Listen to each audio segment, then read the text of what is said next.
Have you ever felt like your own self-doubt is blocking your dreams? Neville Goddard states that self-doubt is the biggest obstacle to manifestation. You must believe your wish is already fulfilled. But how do you beat that inner voice of doubt?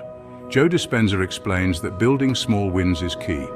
Start with goals you know you can achieve. Each success builds your confidence and rewires your brain to expect positive outcomes. Use affirmations and visualization daily to reinforce this belief. Repetition is powerful. It helps overwrite old patterns of doubt in your subconscious mind. Stay consistent, trust yourself, and soon your self-doubt will fade, allowing you to manifest the life you desire.